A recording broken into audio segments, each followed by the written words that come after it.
High, বং ড্রিফটারে আপনাদের সবাইকে স্বাগত। ঘড়ির কাঁটাতে বাজে এখন ভোর 4:30। চারিদিক এখনও নিস্তব্ধ, কিন্তু আমাদের মন ভরে আছে এক অপার আনন্দ আর ভক্তিতে। বেরিয়ে পড়লাম জগন্নাথ দেবের দর্শনের উদ্দেশ্যে।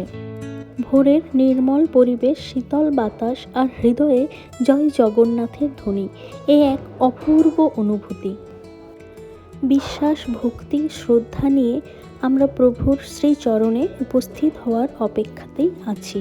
হোটেলে পৌঁছেই বাবা আমাদের যিনি পণ্ডা আছেন তাকে ফোন করে দিয়েছিলেন। তিনিই বলেছেন আপনি কাল ভোর 4টে থেকে 4:30-র মধ্যে চলে আসুন।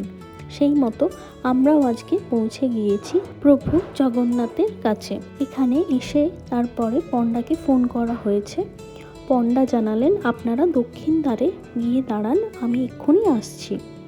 জানেন তো, এই জগন্নাথ মন্দিরের চারদিকে 4টি দ্বারের বিশেষ মাহাত্ম্য রয়েছে। এই মন্দিরের 4টি দ্বার নির্দিষ্ট দিক এবং মানব জীবনের 4টি লক্ষ্যের প্রতীক, যা অর্থ, মোক্ষ, কাম এবং ধর্ম নামে পরিচিত। আমরা অশ্বদ্বার দিয়ে ভেতরে প্রবেশ করেছিলাম। এই দ্বার মানব জীবনের শক্তি, সম্পদ, সুখ এবং ঐশ্বর্যের প্রতীক।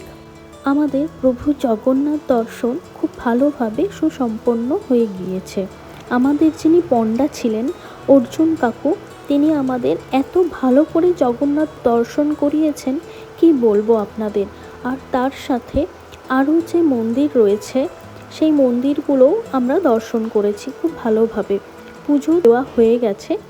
আর অর্জুন কাকু বলল আপনারা এখন প্রসাদ নেবেন না পরে নেবেন। আমরা বললাম আমরা পরেই প্রসাদ নেব।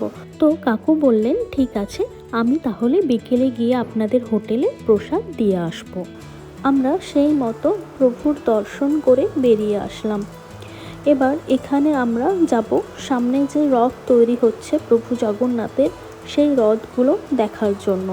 আর তারই মাঝে কিছু ছবিও তুলে নিয়েছিলাম, আপনাদের সাথে শেয়ার করলাম। প্রতি বছর দক্ষ কারিগরেরা বিভিন্ন আচার বিধি মেনে জগন্নাথ দেবের এই রথ তৈরি করেন।